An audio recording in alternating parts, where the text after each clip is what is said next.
ជំរាបសួរប្រិយមិត្តអ្នកស្ដាប់ទាំងអស់គ្នាស្វាគមន៍មកកាន់នីតិវប្បធម៌និងវិចិត្រសិល្បៈកាលពីភាគមុនយើងបាននិយាយអំពីទំនៀមទម្លាប់ប្រពៃណីនិងស្ថាបត្យកម្មវត្តអារាមនៅក្នុងខេត្តបាត់ដំបងក្នុងសប្តាហ៍នេះយើងនឹងនាំអារម្មណ៍ប្រិយមិត្តអ្នកស្ដាប់ទៅស្គាល់អំពីតន្ត្រីរ៉ុកនៅយុគសម័យមាសវិញម្ដង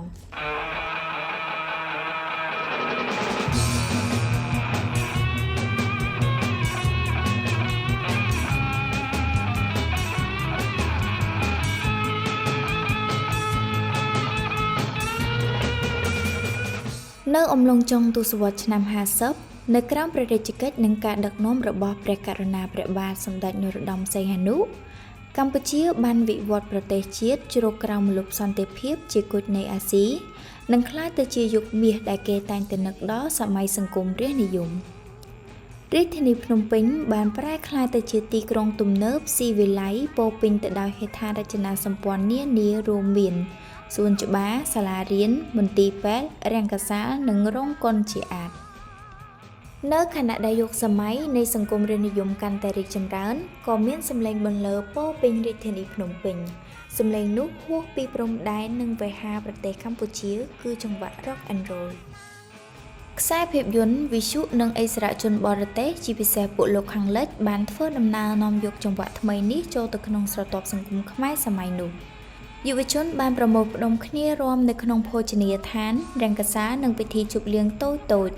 ដោយស្ដាប់សំឡេងហ្គីតាដ៏រស់រវើកនិងចង្វាក់ស្គរដែលពួកគេមិនធ្លាប់បានឮពីមុនមកយោងទៅតាមអត្ថបទរបស់លោកស្រីបណ្ឌិត Linda Saphan បោះពុម្ពនៅក្នុងឆ្នាំ2013បាននិយាយថា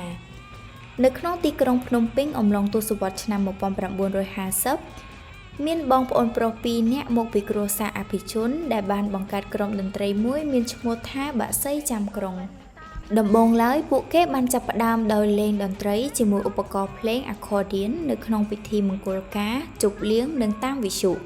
ប៉ុន្តែអ្វីៗត្រូវបានផ្លាស់ប្ដូរនៅពាក់កណ្ដាលទសវត្សរ៍ឆ្នាំ1950ក្រោយពីបងប្រុសច្បងឈ្មោះតាមុតបានប្រទះឃើញរូបភាពហ្គីតាក្នុងទស្សនាវដ្តីលោកក៏បានបង្កើតហ្គីតាអគ្គិសនីនោះនៅផ្ទះថែមទៀតផងនៅក្នុងឆ្នាំ1961ភាពយន្ត The Young One ដែលសម្ដែងដោយតារាចម្រៀង Rock and Roll ជនជាតិអង់គ្លេសឈ្មោះថា Cliff Richard បានបំផុសគំនិតពួកគេកាន់តែខ្លាំង